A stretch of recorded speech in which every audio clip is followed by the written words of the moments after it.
They wanted to be servants. We are not his servants.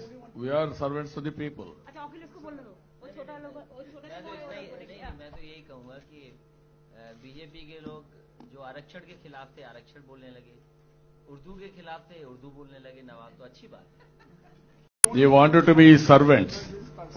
We are not his servants.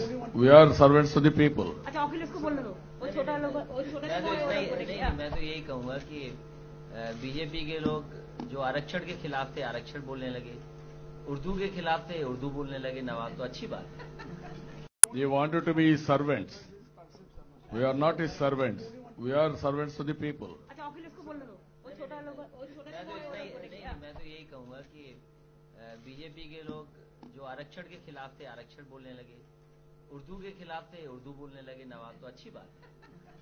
They wanted to be servants. We are not his servants. We are servants to the people. अच्छा Oculus को बोलने दो, वो छोटा लोग, वो छोटा मैं तो यही कहूंगा कि बीजेपी के लोग जो आरक्षण के खिलाफ थे आरक्षण बोलने लगे, उर्दू के खिलाफ थे उर्दू बोलने लगे, नवाब तो अच्छी बात है। ఈ వీడియో గనుక మీకు నచ్చితే లైక్ చేయండి, మా ఛానల్ని సబ్స్క్రైబ్ చేసుకోవడం మాత్రం మర్చిపోకండి।